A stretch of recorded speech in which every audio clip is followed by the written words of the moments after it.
ce matin? Ça va bien? On peut se lever ensemble. Merci Seigneur, merci pour ta présence ici. Merci parce que tu es toujours là, Seigneur. Tu dis dans ta parole que là où 2 ou 3 sont rassemblés en ton nom, Seigneur, tu es présent au milieu de nous, Seigneur. On veut te donner gloire ce matin, Seigneur. Merci pour chaque personne qui était entrée ici, Seigneur. Les gens qui nous regardent en ligne, Seigneur. On est heureux, Seigneur, de les avoir parmi nous, Seigneur. Et Seigneur, tu connais nos cœurs, tu connais tout de nous, Seigneur. On veut s'abandonner à toi ce matin, Seigneur, ouvrir nos cœurs et te louer, Seigneur, d'un cœur pur, Seigneur. Amen.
Tu es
J'ai sauté le monde. Rien ne m'a comblé. Et les gloires vaines, les trésors ternés n'ont jamais suffi. Puis tu es venu. Tu as restauré mon âme. Et chaque désir est comblé en toi, en ton amour. Et rien n'est meilleur que toi. Oh non, rien n'est meilleur que toi, Seigneur. Non, rien n'est meilleur que toi. Je le déclare, je le déclare. Oui, je viens sans peur de t'exposer mes faiblesses, mes plus grands échecs. Dieu, tu les connais, mais tu me tends la main. Tu es le Dieu des montagnes. Tu es le Dieu des vallées. Pourquoi me cacher ta grâce infinie? Sauver me trouver. Rien n'est meilleur, rien n'est meilleur que toi. Oh non, rien n'est meilleur que toi, Seigneur. Non, rien n'est meilleur que toi. Je le déclare ce matin, rien n'est meilleur. Rien n'est meilleur que toi. Oh non, rien n'est meilleur que toi, Seigneur. Non, rien n'est meilleur que toi.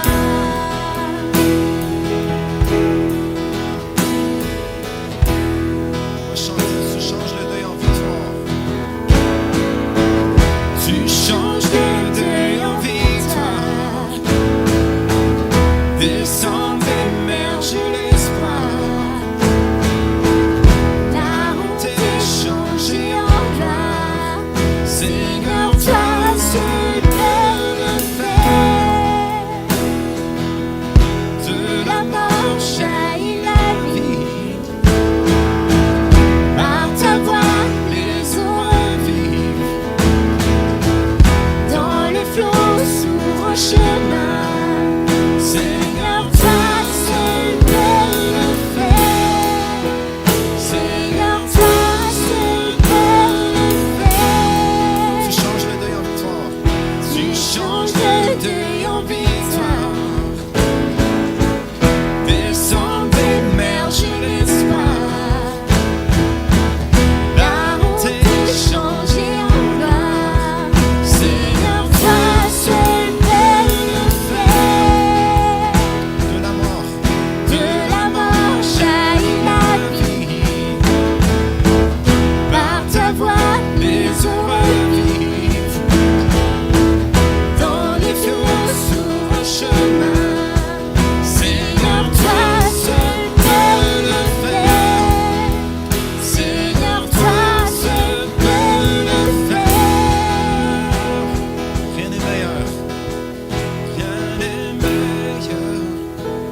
Christ seul me suffit. Christ seul me suffit. Tout ce dont j'ai besoin est en toi. Tout ce dont j'ai besoin. Christ est mon Seigneur, la joie de mon salut.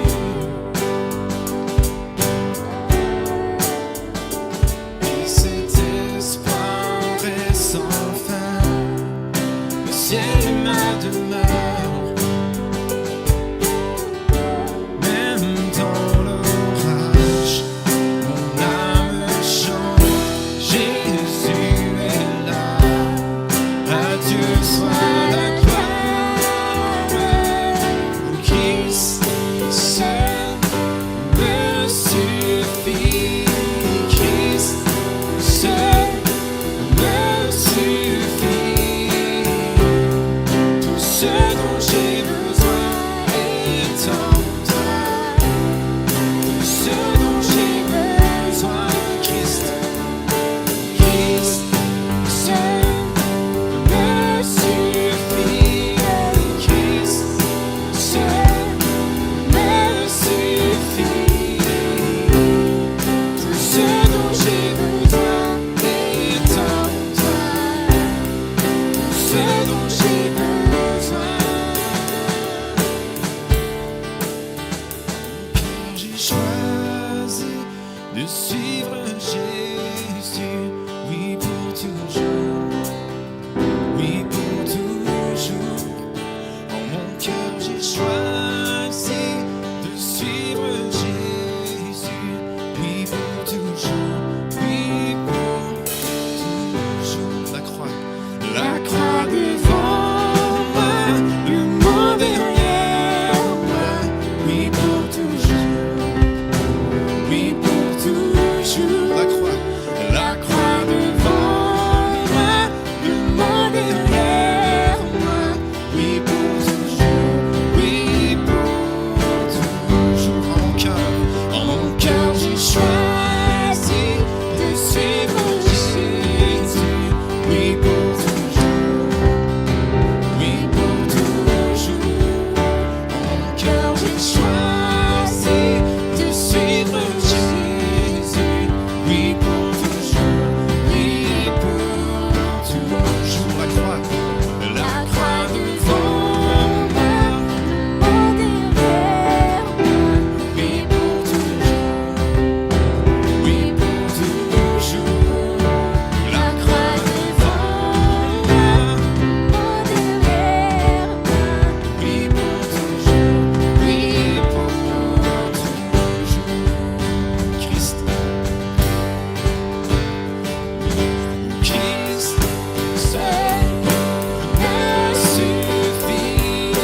Christ seul me suffit. Tout ce dont j'ai besoin est en toi.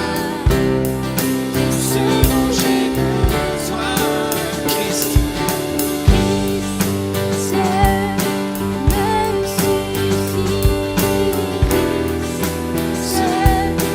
me suffit. Seul me suffit.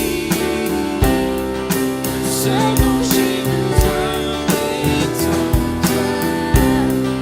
Tout ce dont j'ai besoin, Christ. Christ seul me suffit. Christ me suffit. Tout ce dont j'ai besoin est en toi. Ce dont j'ai besoin, mon cœur, j'ai choisi de suivre Jésus. Oui, pour toujours. Oui, pour toujours.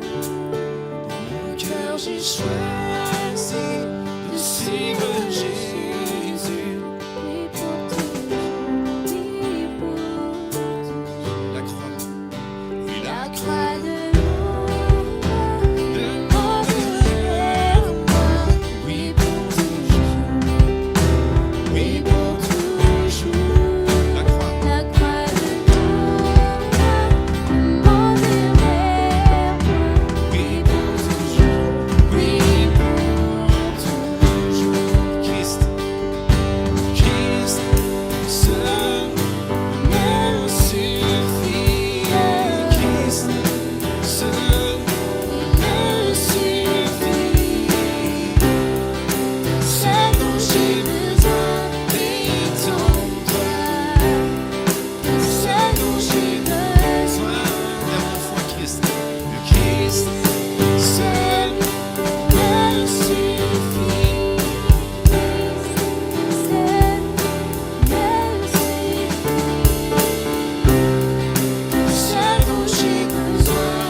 accroche-toi à moi.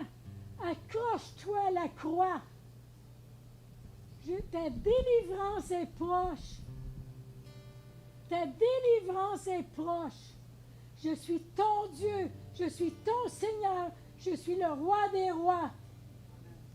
J'ai tout pouvoir. Rien ne m'est caché. Rien ne m'est impossible. Élève ta voix vers moi. Je t'attends. Élève ton cœur. Élève ton âme. Élève ton esprit vers moi. Tu es tout à moi. Je veux te donner, j'ai pour toi des projets de bonheur et non des projets de malheur. Ne laisse pas l'ennemi te décourager. Satan est sous tes pieds. Satan est sous tes pieds. Tu as tout pouvoir sur lui. Je te donne ma joie. Je te donne ma paix.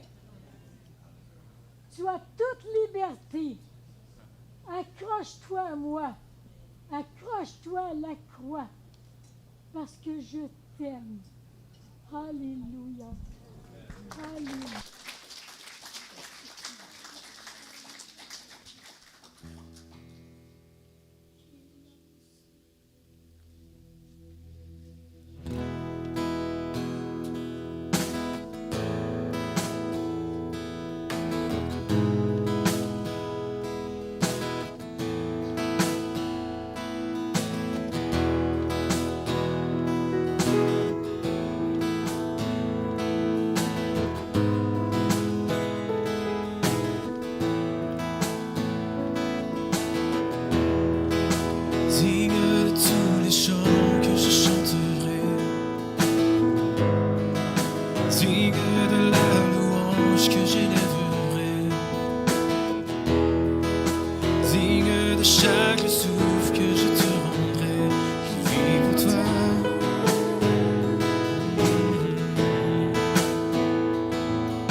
incomparable.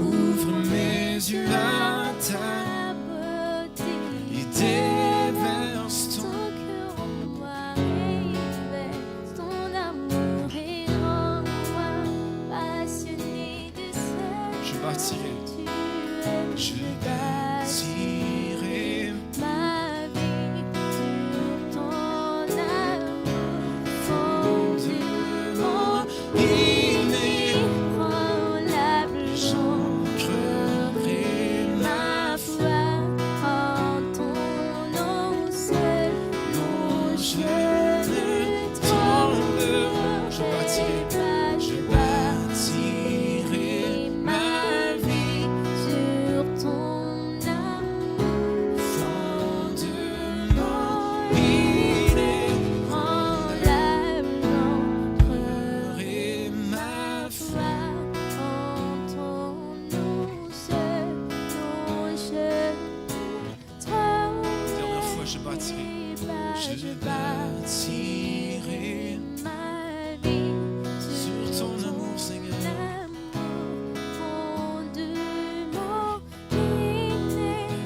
Tu es glorifié, Seigneur.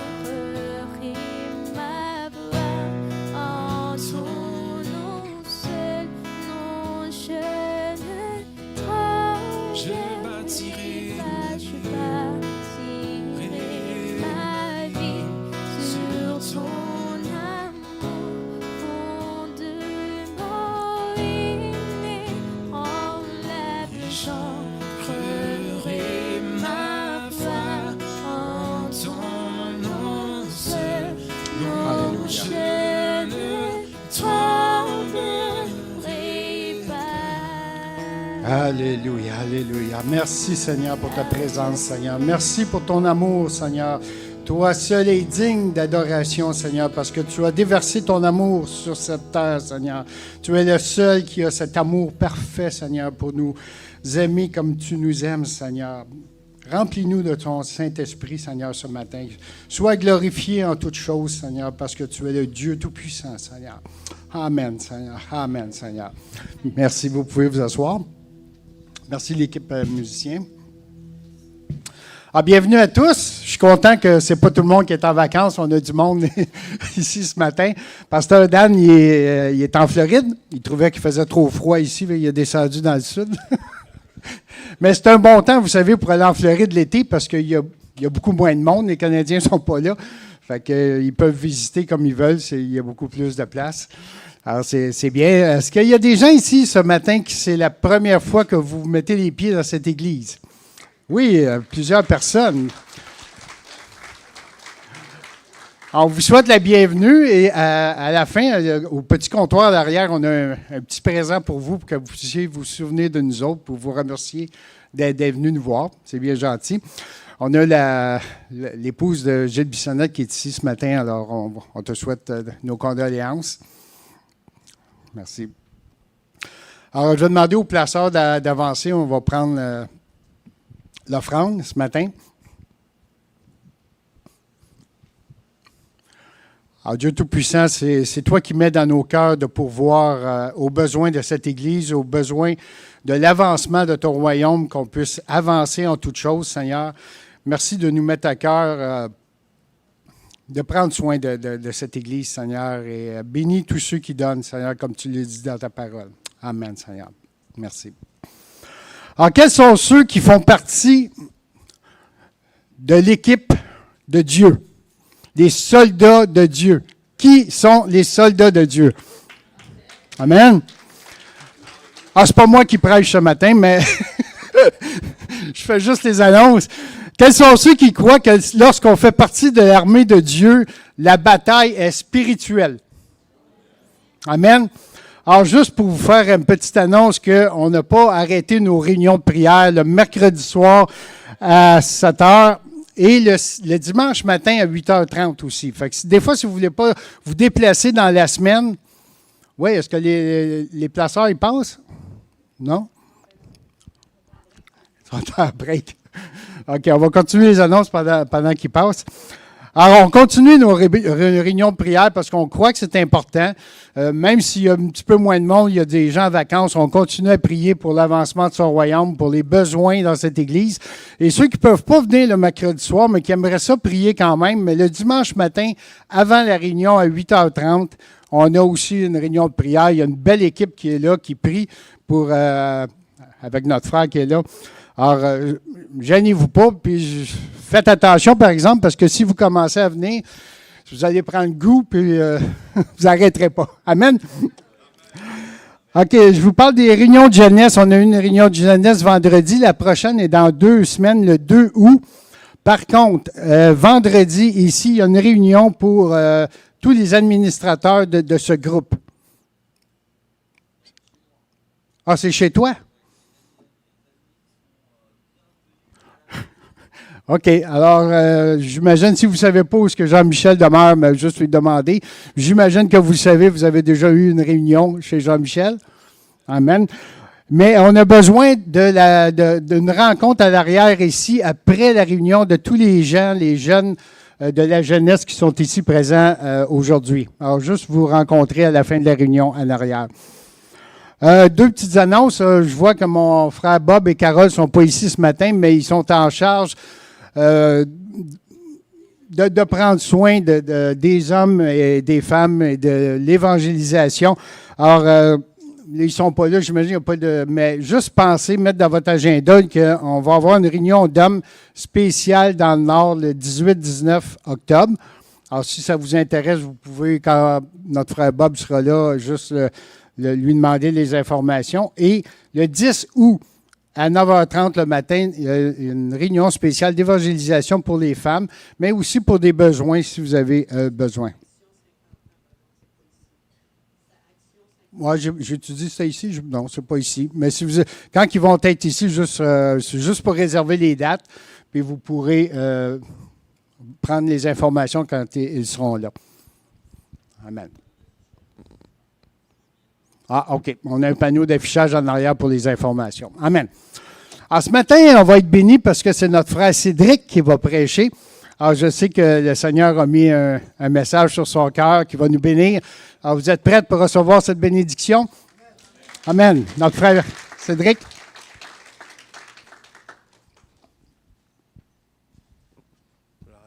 Merci. Merci beaucoup, Pasteur Claude. Que le Seigneur vous bénisse. Je suis content d'être là ce matin. OK, merci beaucoup. Je commencerai déjà par rendre grâce à Dieu, au Seigneur qui a permis que nous soyons tous là en santé, en forme, et j'allais dire que nous nous portions merveilleusement bien parce que c'est pas quelque chose que nous devons prendre pour acquis. Nous devons toujours rendre grâce à Dieu pour le don de la vie, le don de la santé et pour tout ce qu'il fait de merveilleux dans nos vies. Et il est toujours en action. Je vais vous demander de garder le pasteur Daniel, sa famille, pendant qu'ils sont en vacances, et aussi de garder tous les autres pasteurs de l'Église en vacances, parce qu'il y a plusieurs qui ne sont pas là. Priez, gardez-le dans vos prières, et gardez aussi les différents frères, c'est-à-dire si vous connaissez un frère qui n'est pas là, gardez-le dans vos prières, parce que c'est toujours bien de pouvoir tous se retrouver tous ensemble. Amen. OK. Bon, aujourd'hui, nous allons partager... Ah, ils ont déjà mis, ils sont rapides.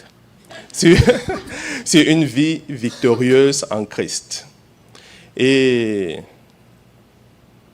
je rends grâce au Seigneur qui m'a poussé à étudier le livre d'Esther ces derniers mois, dont j'ai lu ce livre à plusieurs reprises.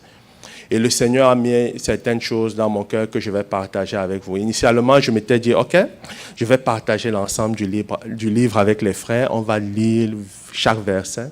Et j'ai réalisé subitement qu'on allait se retrouver en train de dormir ici. Et que vous alliez me détester. Vous alliez dire, non, mais ce frère-ci, il ne veut plus s'arrêter. Donc, du coup, j'ai plutôt décidé de faire comme des résumés et des points. Mais tout de même, nous allons toujours beaucoup lire dans la parole. Donc, lorsqu'on parle d'Esther, qui est Esther, Esther était une juive. Elle était orpheline à ce moment et elle avait été élevée par son cousin, Mardoché. Et il vivait pendant le temps de la déportation, donc c'est-à-dire s'était retrouvé hors d'Israël. Lorsque je dis hors d'Israël, pour ceux qui savent, mais globalement, le peuple juif ne se retrouvait pas sur la terre que le Seigneur leur avait donnée à cette période-là. Donc, ils étaient un peu comme des étrangers dans la terre dans laquelle ils vivaient. Et là, on parle du roi Assuérus. C'était un roi qui régnait et je pourrais dire qu'il était l'un des rois les plus puissants à cette époque parce qu'il régnait depuis l'Inde jusqu'à l'Éthiopie. Donc, lorsqu'on essaie de prendre un peu, si on regarde la carte, on va se rendre compte que l'Inde, c'est l'Asie, l'Éthiopie, c'est en Afrique. Donc, ça veut dire qu'il couvrait quand même, il régnait sur une grosse partie du monde. Donc, c'était un roi quand même assez influent à son époque et il régnait sur 127 provinces, d'après ce que la Bible nous fait savoir. Dans la 3e année de son règne, donc après qu'il ait été roi 3 ans, la 3e année de son règne, il a organisé une grande fête. Et au cours de cette fête, il a invité l'ensemble de ses dignitaires. Donc, lorsque je dis dignitaires, je pense aux princes des différentes provinces, aux personnes qui étaient en autorité et qui avaient des postes de responsabilité. Il les a tous invités. Et pendant 6 mois, ils ont festoyé. Pendant 6 mois, c'est-à-dire 180 jours, ils ont fêté. Bon, de nos jours, on ne fête pas comme ça. Les fêtes, c'est 2 heures de temps. Non, ça commence à 8 heures, ça finit à 10 heures. Et après, on dit à tout le monde, bye bye. Merci d'être venu. Mais ils ont fêté pendant 6 mois. Là, ça nous démontre déjà à peu près quelle était la grandeur de ce roi et surtout les ressources financières qu'il pouvait disposer en ce temps-là. Et après les 6 mois, il a organisé une fête de 7 jours. Donc, c'est-à-dire, après les 6 mois où il fêtait avec ses dignitaires, les grands, les princes, il a dit non, c'est pas suffisant. Il faut aussi que le peuple profite de tout ça. Il organisa une fête de 7 jours. Et pendant 7 jours, il a invité tout le peuple du royaume à manger et à boire. Et il avait donné une instruction. Vous donnerez à chacun tout ce qu'il veut. Ça veut dire que tu pouvais boire à volonté, tu manges à volonté. Aucun serviteur n'avait le droit de te dire, mais tu as déjà pris 2 bœufs entiers grillés. Mais où vas-tu mettre le 3e? Il devrait juste te le donner. Donc, et c'est un peu ça qui se passait dans l'ensemble de son royaume était en train de se réjouir. Et ils étaient vraiment en train de se réjouir, de festoyer et tout le monde était dans la joie. Malheureusement ou heureusement, je ne sais pas, mais moi je dirais malheureusement parce qu'il y avait de l'alcool dont les gens ont bu. Et le roi aussi a bu. Donc j'aimerais qu'on lise Esther 1, 10, 12. Parce qu'au lieu que je vous raconte toute l'histoire, je pense qu'il est bon qu'on lise là, tout le monde pourra voir clairement ce qui est écrit.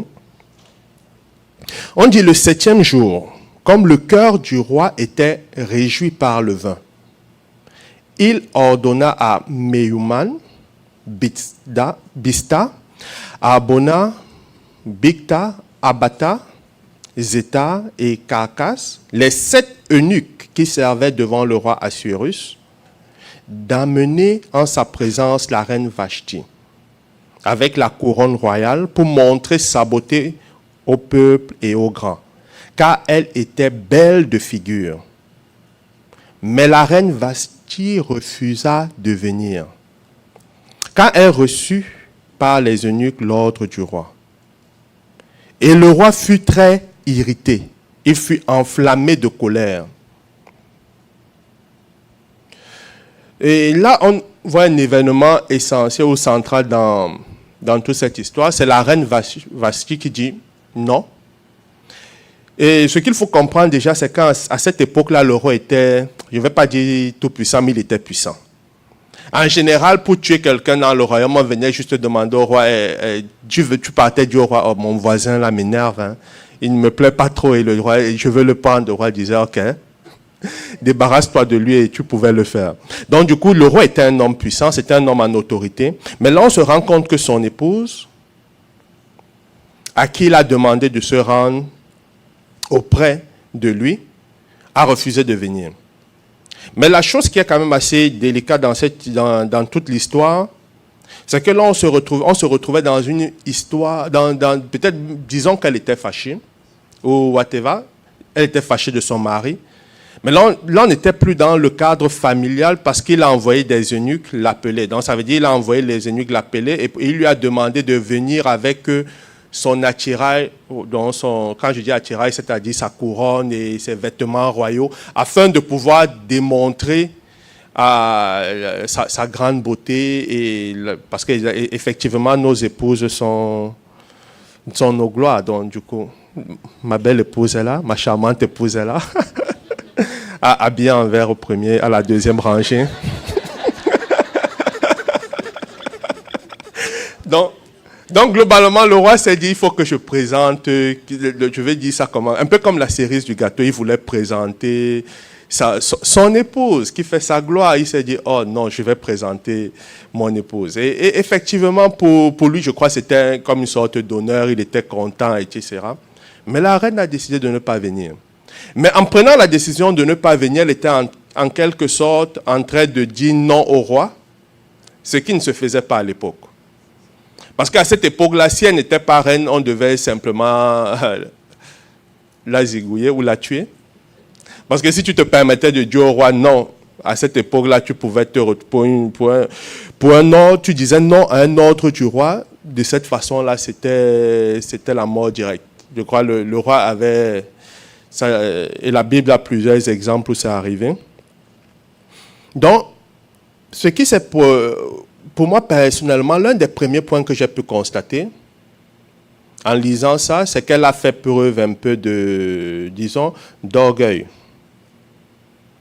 D'orgueil, pourquoi? Parce qu'elle n'a pas, en refusant de partir, elle s'est en quelque sorte placée au-dessus de son mari, ou elle s'est placée au même niveau que son mari. Parce qu'en temps, donc là je disais, là j'ai dit mari, mais j'aurais plutôt dit au même niveau que son roi. Parce qu'il était d'abord le roi, avant d'être son mari. Et là, elle était son épouse avant d'être la reine, mais la reine reste un sujet du roi. Donc, lorsque le roi lui a demandé de faire quelque chose, elle aurait dû s'exécuter. Même si qu'elle soit contente, fâchée, whatever, elle aurait dû s'exécuter. Et elle ne l'a pas fait. Et l'une des premières choses, des premières leçons que moi j'ai tirées, c'est que nous devons éviter l'orgueil. Nous devons absolument éviter l'orgueil. Et nous devons pouvoir regarder les personnes qui sont en face de nous comme étant plus grandes que nous. Et on va me dire comment ça s'applique. Et moi, j'ai fini par... Bon, je ne suis pas le plus vieux ici. Certainement, ça se voit dans la salle. Il y a certains qui vivaient avant que je ne vienne au monde. Mais la vérité, c'est que lorsque je regarde ma petite expérience de la vie, comparée à celle de d'autres, les enfants aujourd'hui qui ont 5 ans, 10 ans, sont les leaders de l'Église demain. Ça veut dire que par conséquent, si un enfant tu traites mal un enfant parce qu'il a 10 ans, parce qu'il a 15 ans, et tu te dis il est jeune et moi je suis déjà grand, etc., patati patatras, tu te retrouveras dans une situation où 20 ans plus tard, il sera le leader et toi tu ne seras plus là. Et là, si tu le traitais mal, tu ne pourras pas avoir une porte ouverte vers lui. C'est juste pour dire qu'en réalité, lorsqu'on arrive, on parle d'orgueil, de traiter les autres, de regarder les autres en face de nous comme étant plus grands, le Seigneur l'a recommandé, c'est important. Parce que c'est un peu comme la vie est un cycle et nous ne savons jamais qui le Seigneur va placer où et nous ne savons jamais de qui nous aurons en réalité besoin. Mais le Seigneur le sait. Alléluia. Je veux qu'on lise Proverbe 16, 18.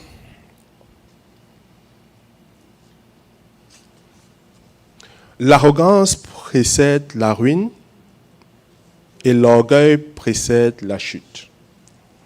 Donc là, on a pu le voir, et on va le voir très clairement pour ce qui concerne la reine Vashti, parce que son attitude arrogante, son refus vis-à-vis de son roi et de son époux, a plus tard causé sa chute. Et si on prend d'autres exemples dans la Bible, il y a plusieurs personnes dans la Bible qui ont été jugées directement après avoir commis un péché d'orgueil. Il y a des personnes qui ont reçu leur jugement presque instantanément juste à cause dont il a commis un acte d'orgueil et juste après ça, il recevait directement la sentence qui allait. Et pour cela, je pensais à Nebuchadnezzar, qui était roi. Aussi, la Bible nous en parle, et aussi à Hérode, dans le Nouveau Testament. Est-ce qu'on peut lire Acte 12, 21, 23? Il est écrit: à un jour fixé, Hérode, revêtu de ses habits royaux et assis sur son trône, les harangua publiquement. Le peuple s'écria: voix d'un Dieu et non d'un homme. Au même instant, un ange du Seigneur le frappa parce qu'il n'avait pas donné gloire à Dieu, et il expira rongé des vers. Donc ça, c'est l'exemple d'Hérode, on n'a pas lu le début, mais juste pour vous donner un contexte, il s'était habillé, il a porté son attirail royal, il était assis et il parlait à la foule. Et ce que nous venons de lire s'est produit. Il n'a pas donné toute la gloire à Dieu et il a reçu directement ou instantanément la sentence qui allait avec son attitude. Et si on peut relire ce qui s'est produit avec Nebuchadnezzar dans le livre de Daniel, chapitre 4, 29 à 31, on dit: au bout de 12 mois, comme il se promenait dans le palais royal à Babylone, le roi prit la parole et dit: n'est-ce pas ici Babylone la grande, que j'ai bâtie comme résidence royale, par la puissance de ma force et pour la gloire de ma magnificence? Donc ça, c'est ce qu'il se posait comme question. Là, on a pu voir qu'il disait j'ai, comme s'il était un homme était capable de bâtir tout un royaume à lui tout seul. Et on dit, le verset 31 précise: la parole était encore dans la bouche du roi, qu'une voix descendue du ciel: apprends, roi Nebuchadnezzar, qu'on va t'enlever le royaume. Donc, il était en train de se vanter, de réaliser ô combien il est grand et de se convaincre qu'il a bâti quelque chose, oubliant qu'aucun être humain ne peut rien bâtir. Tout ce que nous bâtissons, c'est Dieu qui le fait et c'est Dieu qui le bâtit. Et pendant qu'il était en train de se donner la gloire à lui-même, là, il a entendu la voix de Dieu. Et là, il a entendu la voix qui lui a dit: bon, là, maintenant, l'ange lui a dit clairement, c'était bon. Le royaume te sera enlevé. Et si vous lisez la suite de l'histoire, pendant un certain temps, il a été retiré de son trône de roi, et jusqu'à ce qu'il soit rétabli par la suite, et il avait donné toute la gloire au Seigneur. C'est la raison pour laquelle, principalement, il faut faire très attention avec l'orgueil. Nous devons garder notre cœur, nous devons être attentifs et nous rassurer toujours que si on perçoit quelque chose qui a trait à l'orgueil, qu'on puisse en débarrasser rapidement. Parce que l'orgueil, c'est, j'allais dire, le péché de l'ennemi. Et c'est ça qui a poussé l'ennemi à se rebeller contre Dieu, parce qu'il a regardé Dieu et il s'est dit: je veux son trône. Alors Dieu l'avait créé et placé là où il était. Et par la suite, dans l'histoire un peu plus loin, Aman va détruire... Bon, qui était Aman? Aman, c'était un homme qui à un moment a été élevé par le roi. Il est devenu premier ministre de cet empire. Et une fois qu'il est devenu premier ministre de l'empire, le roi avait signé ou passé une note ou un décret demandant à tous ceux qui travaillaient dans le palais de se prosterner devant Aman. Et je suppose que c'est Aman qui avait demandé qu'il en soit ainsi pour qu'on sache que c'est lui, Aman, qui passe. Et la plupart des gens le faisaient. Mais par contre, un certain Mardoché qui était juif n'avait pas voulu se prosterner. Forcément, à cause de ses coutumes juives, il ne voulait pas mettre un homme au-dessus de Dieu. Et il s'était dit: je ne vais me prosterner que devant Dieu de cette façon. Donc, il ne se prosternait pas devant Aman. Et Aman l'a pris personnellement en se disant: mais qui est ce monsieur qui ne se prosterne pas devant moi? Mais avant que Aman ne se rende même compte que Mardoché ne se prosternait pas devant lui, il s'est avéré que ce sont les autres employés du palais qui ont commencé à d'abord demander à Mardochée, mais on a remarqué que toi, tu ne te prosternes pas devant Aman, mais pour qui te prends-tu? Le roi a demandé de se prosterner devant lui et toi, tu ne te prosternes pas? Et je crois que Mardochée leur a fait savoir qu'il était juif. Et là, ils se sont dit, bon, on va voir. Peut-être qu'en allant le dire à Aman, il aura peur et il va commencer à se prosterner. Ils sont allés le dire, mais ça n'a pas changé grand-chose. Il a continué à ne pas se prosterner. Il a continué à ne pas le faire. Et ça a énervé et ça a irrité Aman qui était le premier ministre. Et Aman s'est dit, je suis quand même, au lieu de le tuer lui seul, je crois qu'il sera bon de tuer tous les Juifs qui sont dans ce royaume. Comme ça, quand je passerai, il ne restera plus personne de cette tribu ou de cette culture qui refuse de se prosterner devant moi. Donc tous se prosterneront devant moi de gré ou de force. Donc comme c'est un peuple qui a des coutumes et ils ne veulent pas, on va juste tous les tuer. Et pour cela, Aman était parti voir le roi. Il avait dit au roi, il y a un peuple qui ne suit pas nos us et coutumes, nous devons tous les tuer. Et il avait proposé au roi de verser de l'argent dans le trésor royal. Cet argent, on parle de 10 000 talents, c'était beaucoup d'argent. Quand j'ai essayé de faire comme des petites conversions, c'est plusieurs millions de dollars et parfois même des milliards, c'est vraiment beaucoup d'argent qu'il avait proposé de verser dans le trésor royal, juste pour dire que c'était un homme riche. Et pour atteindre ses objectifs, il était prêt à investir son argent. Et la Bible nous a déjà dit, nous fait savoir clairement que là où va être ton cœur, là aussi sera ton trésor. Donc ça veut dire que pour lui, son cœur était engagé à se faire honorer, à se faire respecter et idolâtrer. Et c'est là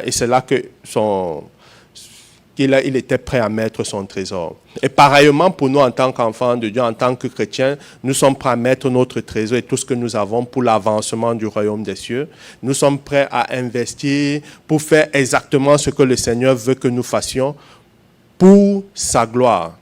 Parce que c'est là que se trouve notre cœur et par ailleurs, notre trésor, il va naturellement. Amen. Donc maintenant, le dernier point pour Aman, c'est, on va le voir plus tard, cet orgueil va conduire à sa perte parce qu'il va préparer une pitance ou une potence qui va finalement être la sienne. Parce qu'il va vouloir prendre Mardochée dessus, mais c'est lui qui sera finalement pendu dessus. L'autre point, après l'orgueil que j'aimerais aborder ou qui m'a frappé, c'était le fait qu'il faut être en mesure de rendre à chacun l'honneur qui lui est dû. Parce que si on commence à essayer de s'attarder sur le pourquoi, par exemple, Vashti a refusé de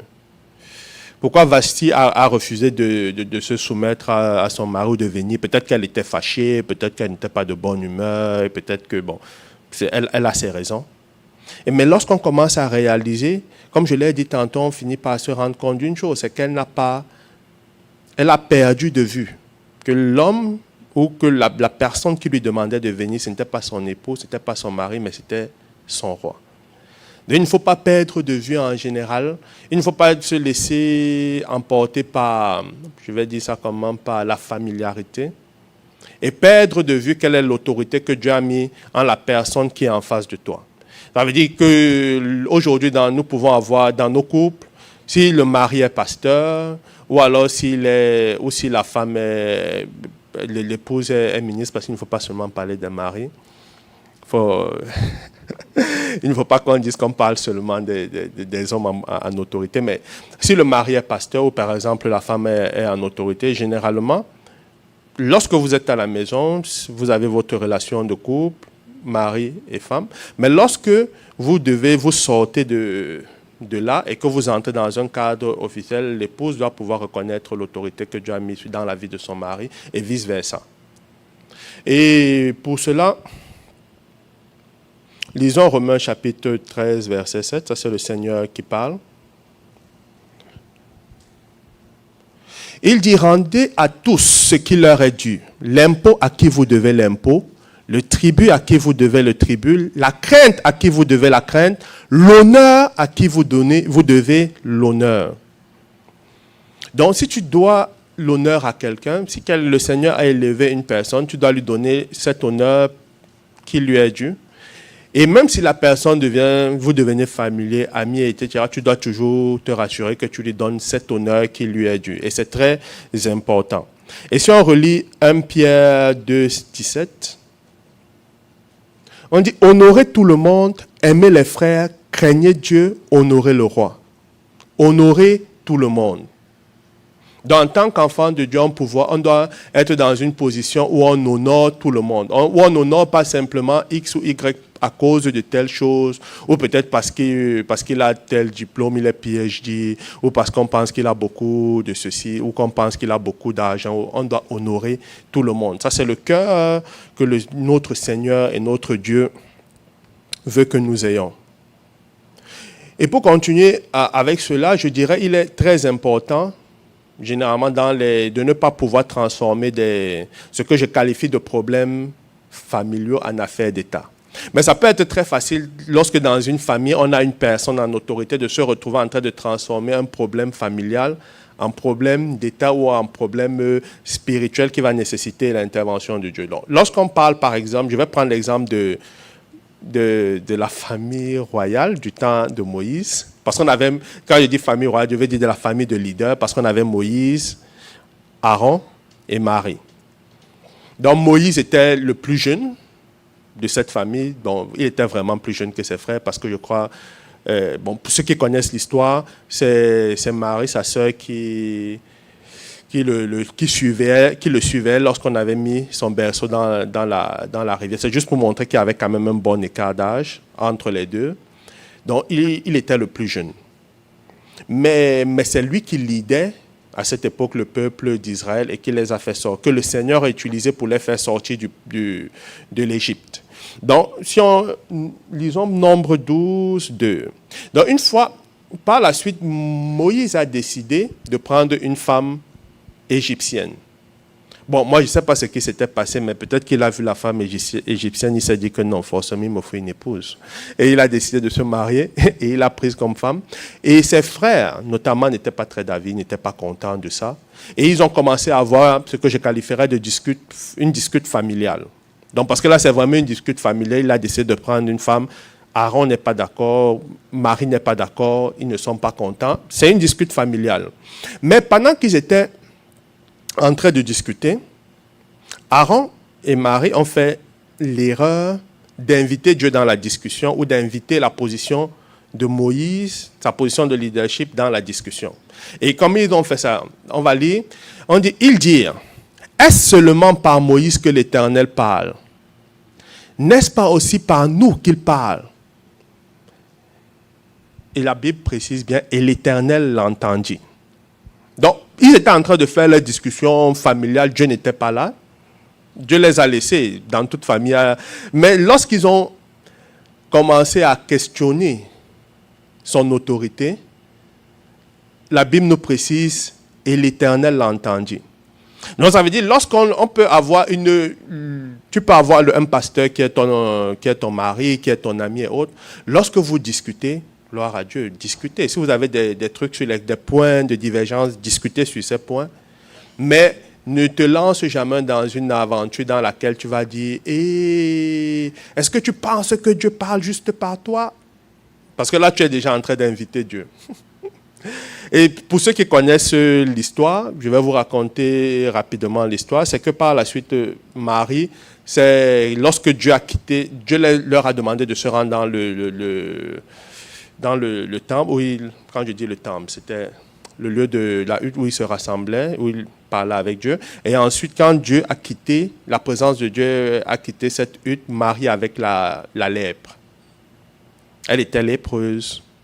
Et il a fallu que son frère Moïse prie pour elle pour qu'elle soit guérie.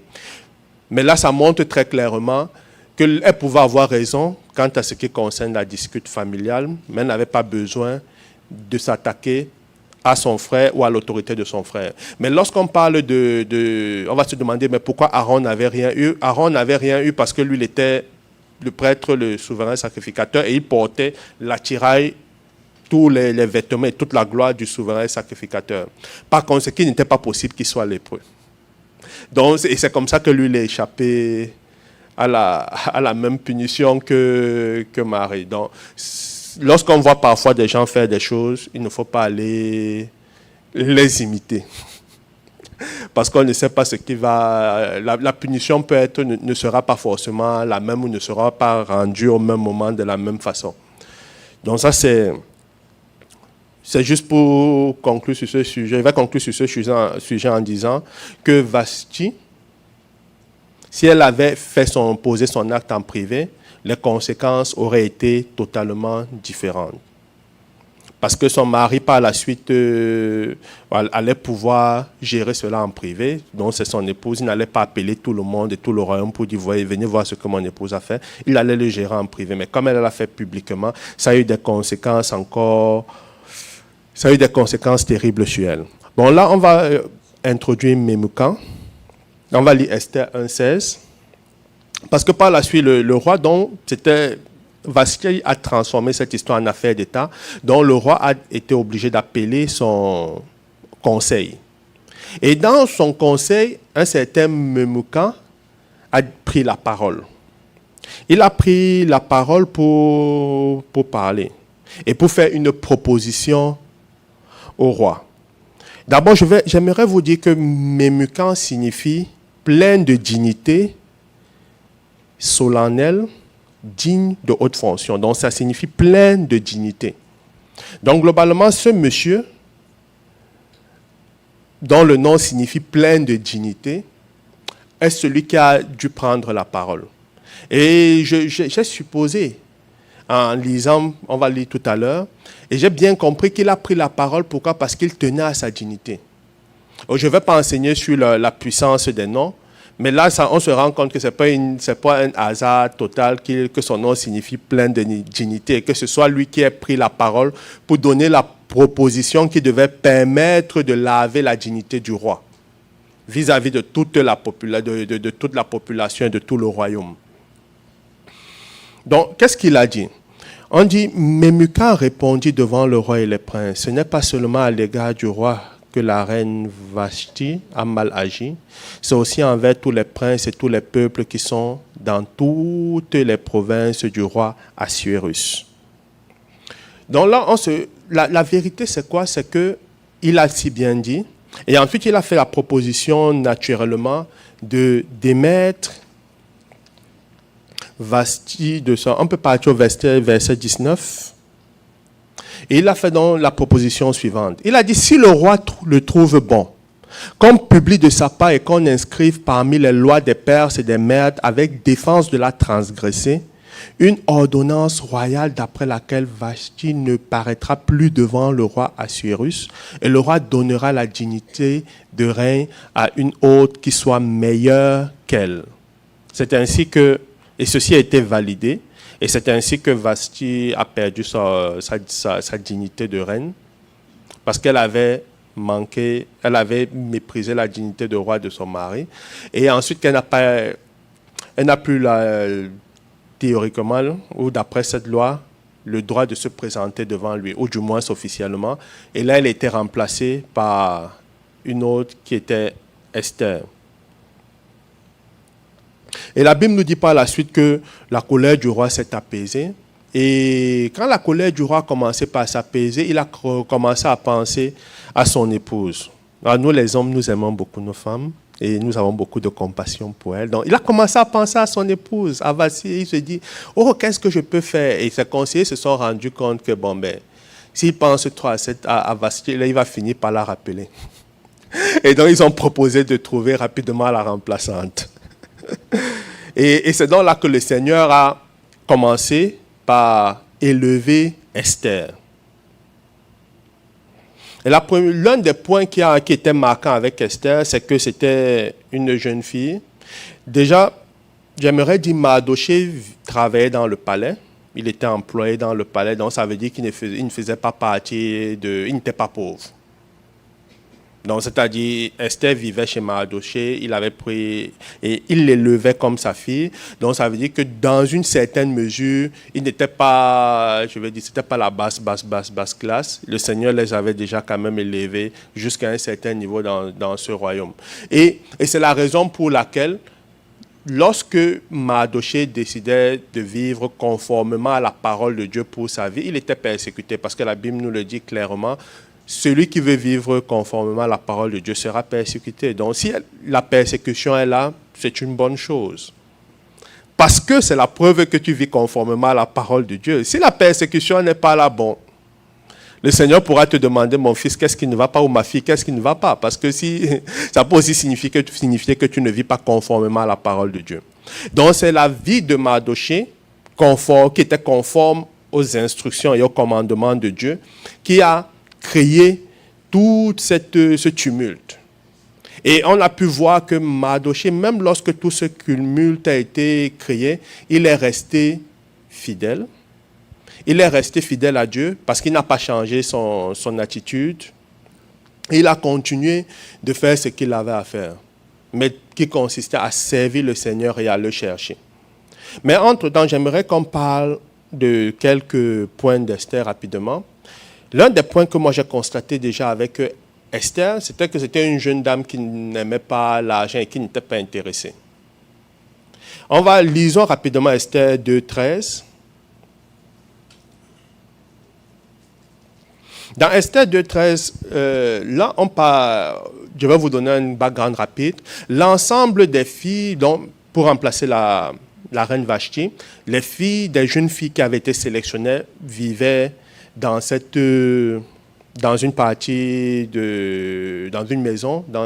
Et lorsque cette fille-là, après peut-être 6 mois, un certain temps, elle s'était préparée, etc., elle était prête à aller rencontrer le roi. On lui disait, non, tu peux prendre tout ce que tu veux.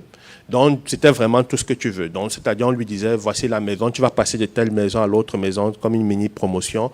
Prends tout ce qui t'intéresse. Donc, pour ces filles, c'était aussi la possibilité pour certaines d'entre elles de se faire, entre guillemets, ce que je qualifierais de fortune personnelle, donc de s'amasser une petite fortune personnelle, parce qu'on t'a dit, prends tout ce que tu veux. On dit, il est écrit, c'est ainsi que chaque fille allait vers le roi. Et quand elle passait de la maison des femmes dans la maison du roi, on lui laissait prendre avec elle tout ce qu'elle voulait. On ne lui disait pas, non, tu vas prendre ça, ou tu vas prendre ceci et tu vas laisser l'autre. Partons au verset 15 pour voir ce que Esther a fait. Mais on dit, lorsque son tour d'aller vers le roi fut arrivé, Esther, fille d'Abichaïl, oncle de Mardochée, qui l'avait adopté pour fille, ne demanda que ce qui fut désigné par Hégai, eunuque du roi et gardien des femmes. Esther trouvait grâce aux yeux de tous ceux qui la voyaient. Donc, le fait qu'elle soit totalement désintéressée et qu'elle recherche le Seigneur, qu'elle soit concentrée sur Dieu et non pas sur les choses du monde, faisait en sorte qu'elle trouvait grâce aux yeux des personnes qu'elle rencontrait. Et ces eunuques-là, forcément, qu'ils rendaient compte au roi de comment les filles se comportaient. Mais là, elle n'a pas dit « Oh, je vais passer, donc je dois ramasser tout. » Et c'est sûrement s'il lui a dit ce qu'elle doit prendre, forcément qu'elle s'est humiliée et qu'elle allait lui poser la question « Qu'est-ce que je peux prendre ?» Et il lui a dit « Prends ça, prends ça, prends ça, prends ça. » Et elle a pris ce qu'il lui a dit. Elle est partie. Elle est passée d'une maison à l'autre. Et aujourd'hui, nous vivons dans une société où la pression de l'argent est quand même assez forte. La pression financière est très élevée sur chacun d'entre nous. Et c'est un plan de l'ennemi. C'est un plan de l'ennemi parce qu'il veut nous garder sous son contrôle. Parce qu'il faut savoir que si l'ennemi contrôle l'argent et que toi, tu es contrôlé par l'argent, ça veut dire qu'en fin de compte, l'ennemi te contrôle. Et c'est la raison pour laquelle, pour nous, il est vraiment très important de ne pas être amoureux de l'argent. Il est très important de vivre une vie conforme à celle que le Seigneur veut qu'on vive pour être totalement libre, ne pas être contrôlé par les pressions de la vie et ne pas avoir à placer l'argent au-dessus de tout, parce que pour nous, c'est Jésus-Christ qui est au-dessus de tout. Amen. Donc, et bien que la société capitaliste soit conçue de cette façon, nous, en tant qu'enfants de Dieu, on garde nos regards fixés sur Christ. Et on prend nos décisions en fonction de ce que Christ veut, parce que c'est ça qui fait toute la différence dans nos vies. Alléluia. Donc, avant de passer, on peut lire 1 Timothée 6, 9 à 10. On dit, mais ceux qui veulent s'enrichir tombent dans la tentation, dans le piège et dans beaucoup de désirs insensés et pernicieux qui plongent les hommes dans la ruine et la perdition. Verset 10. Car l'amour de l'argent est une racine de tous les maux, et quelques-uns, en étant possédés, se sont égarés loin de la foi et se sont jetés eux-mêmes dans bien des tourments. Donc, pour avoir une vie victorieuse en Christ, il faut forcément rester loin de l'amour de l'argent. Et la preuve, c'est qu'on a Judas, mais je crois que la plupart d'entre nous ont entendu parler de lui, Judas l'Iscariote, qui a trahi Jésus et qui a renoncé à sa foi pour de l'argent. Donc, c'est un point important. Bien que l'argent soit nécessaire dans notre société aujourd'hui, il faut toujours qu'on se rassure qu'on le garde sous nos pieds. Amen. Afin que l'ennemi aussi soit sous nos pieds. Et l'autre point que je vais aborder aujourd'hui, c'est l'obéissance. L'obéissance. Nous devons pouvoir obéir à la parole de Dieu. Et Esther était une jeune dame obéissante et humble, comme on a déjà vu pour l'humilité, mais elle était vraiment obéissante. Pourquoi lorsqu'on lit dans Esther 2, 10, on voit très clairement, Esther, elle a commencé, même bien après qu'elle soit devenue reine, elle a continué de faire ce que Mardochée lui demandait de faire. Et pourquoi? Parce que là, il écrit, Esther ne fit connaître ni son peuple, ni sa naissance, car Mardochée lui avait défendu d'en parler.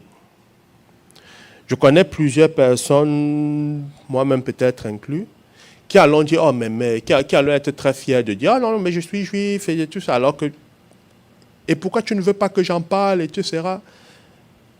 Alors que parfois, lorsque il lui a demandé, n'en parle pas, elle n'a pas compris pourquoi. Et elle était reine donc elle était l'épouse du roi peut-être pendant 7 ans ou plus. Elle n'en avait pas parlé. Mais si elle en avait parlé, ça signifie qu'Aman devait le savoir. Et s'il voulait s'en prendre au peuple juif, il devait savoir, je dois commencer par la reine. Donc il allait commencer par s'attaquer à elle. Donc ça veut dire parfois elle a juste obéi et cette obéissance l'a permis de la préserver. Et l'obéissance à la parole de Dieu nous protège. L'obéissance à la parole de Dieu nous permet de garder notre cœur. Lorsque Dieu nous dit que nous devons vivre dans la sainteté, lorsque Dieu nous dit que nous devons marcher conformément à sa parole, c'est simplement pour notre bien, ce n'est pas pour son bien à lui. Par conséquent, lisons 1 Pierre 1,16. Parce que nous sommes une génération qui obéit à la parole de Dieu et qui vit conformément à sa parole. Il est écrit, selon qu'il est écrit, vous serez saints car je suis saint. Donc, la volonté de Dieu pour toi et pour moi, c'est que nous soyons saints. La volonté de Dieu pour toi et pour moi, c'est que nous soyons saints. Et on peut lire 1 Thessaloniciens 4, 2 à 3. Et le Seigneur l'a répété et les Écritures nous le disent. Vous savez en effet quel précepte nous vous avons donné de la part du Seigneur Jésus. C'est que ce que Dieu veut, c'est votre sanctification. Donc ce que Dieu veut, c'est notre sanctification. Dieu veut que nous vivions dans la sainteté. Dieu veut que je vive dans la sainteté, que tu vives dans la sainteté. Et la sanctification, ça consiste à faire quoi? À juste faire ce que le Seigneur t'a demandé de faire. Parce que si tu es enfant de Dieu, tu as reçu Jésus-Christ, tu as reçu le pouvoir de devenir enfant de Dieu. Et par conséquent, tu as reçu le pouvoir de dire non au péché. Tu as reçu le pouvoir de dire non à un style de vie qui ne glorifie pas Dieu. Tu as reçu le pouvoir de dire non à la drogue, non à tout ce qui peut détruire ton corps, qui est le temple du Saint-Esprit.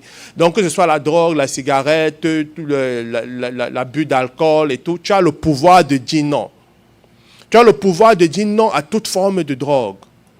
Pourquoi? Parce que tu as Christ qui vit en toi. Je ne vais pas je ne vais pas parler de la foi parce que le pasteur Daniel a longuement enseigné, il y a de cela peut-être deux dimanches. Il a enseigné dessus, vous pouvez écouter la vidéo. Mais la vérité, c'est que il faut, une fois tu connais ta position en Christ, tu sais que Dieu veut que tu sois saint, que la volonté parfaite de Dieu, c'est que toi, tu sois totalement saint. Je vais rappeler la chorale. La volonté parfaite de Dieu, c'est que tu sois totalement, complètement, entièrement saint, vivant jour après jour, en suivant ses pas et en suivant ses traces. Telle est la volonté de Dieu pour toi. Et si tu marches en suivant les pas et les traces du Seigneur, le Seigneur va te guider, il va prendre soin de toi. Amen. Et on l'a vu avec Daniel. On l'a vu avec David. Quand je dis Daniel, je parlais du prophète. On l'a vu avec David, je parle du roi David. On l'a vu avec Samuel. On a vu avec cela avec plusieurs prophètes dans la Bible. Donc, relisons Actes chapitre 13, 22. Dans Actes chapitre 13, 22, on dit, puis l'ayant rejeté, c'est l'ancien roi qui avait été rejeté, et il leur suscita pour roi David, auquel il a rendu ce témoignage. J'ai trouvé David, fils d'Isaïe, homme selon mon cœur, qui accomplira toutes mes volontés. Amen.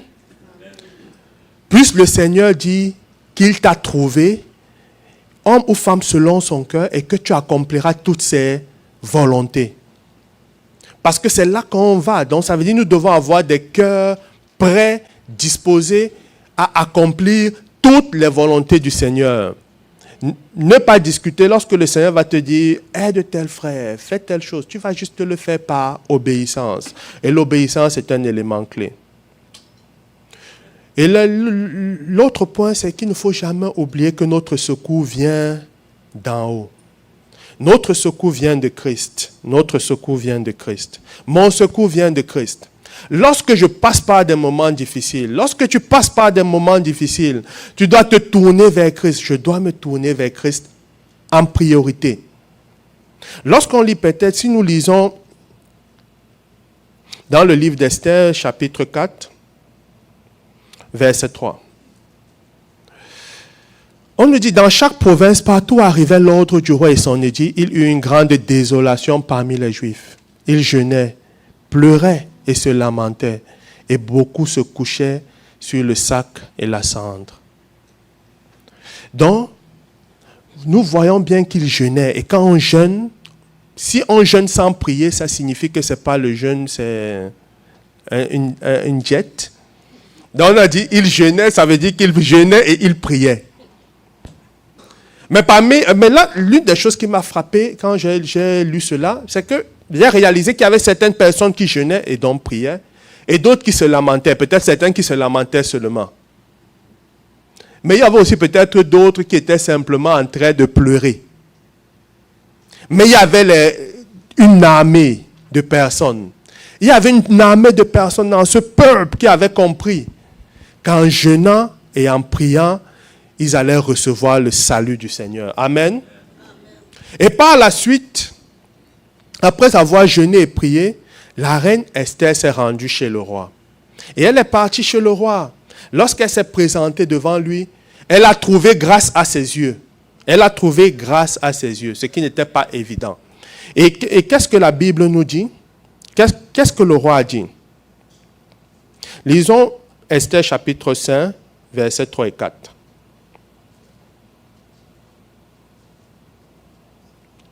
Et là, le roi lui dit, qu'as-tu, reine Esther, et que demandes-tu?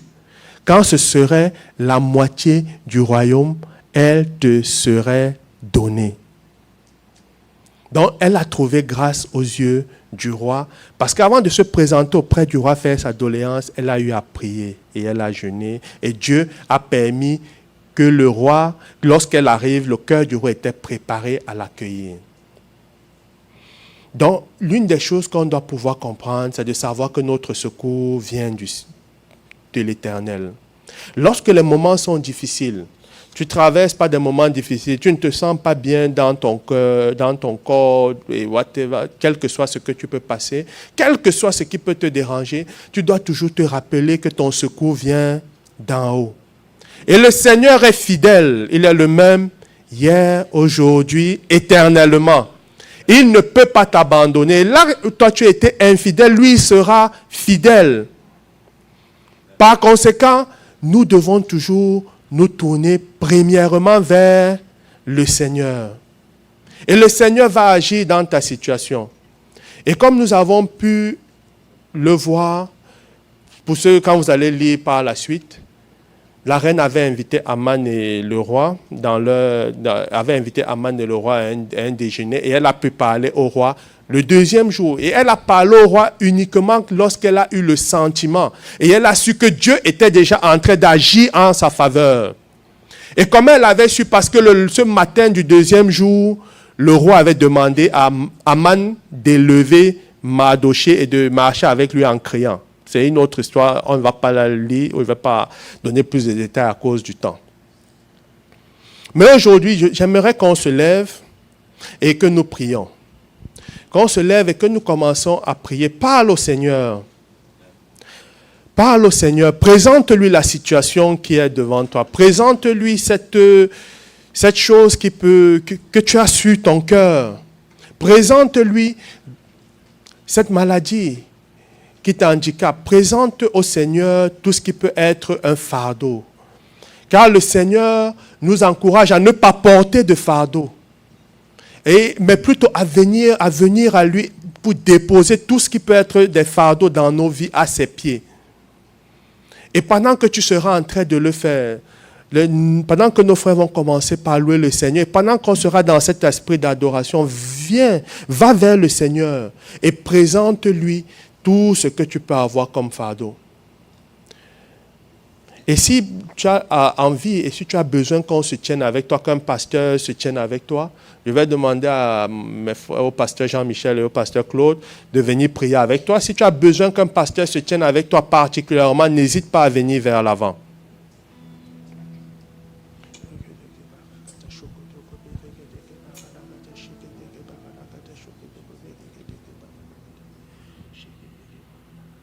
Seigneur, nous t'adorons, nous te louons, nous t'exaltons, nous te magnifions.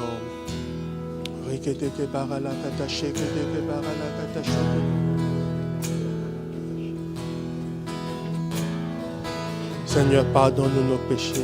Pardonne-nous, Seigneur, pour chacune des fois où nous avons manifesté l'orgueil.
Exposer mes faiblesses et mes plus grands échecs. Dieu, tu les connais et tu me tends la main. Tu es le Dieu des montagnes. es le Dieu des vallées. Pourquoi me cacher ta grâce infinie? Saurais me trouver. Rien n'est meilleur que toi. Oh non, Rien n'est meilleur que toi, Seigneur, non, non, rien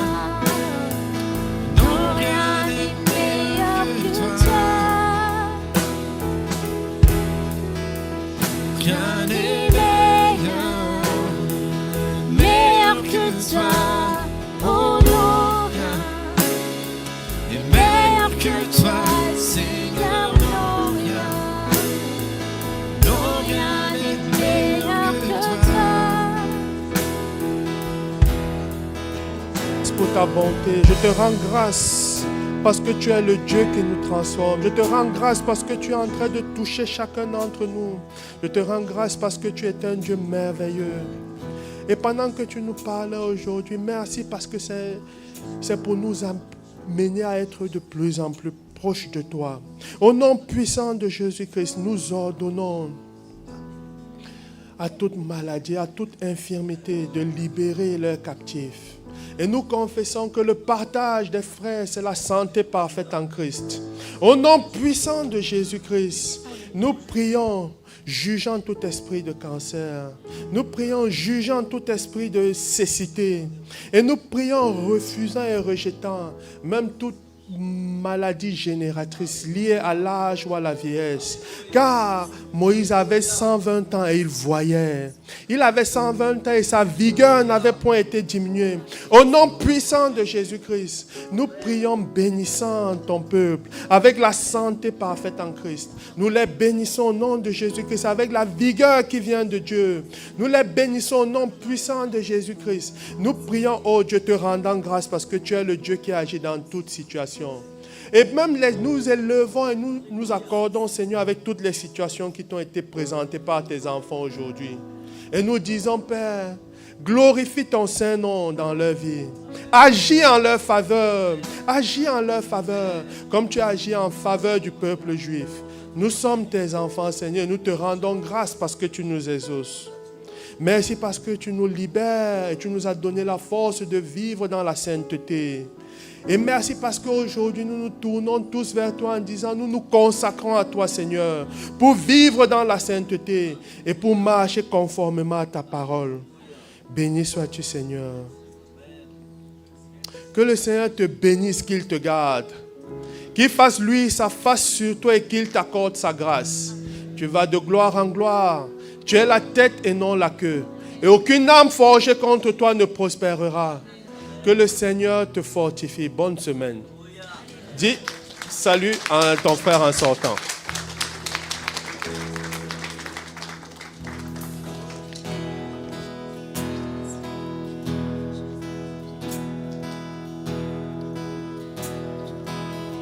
Rien n'est meilleur que toi. Oh non, rien n'est meilleur que toi, Seigneur. Non, rien n'est meilleur que toi. Tu changes le deuil en victoire. Tu changes le deuil en victoire. Descends.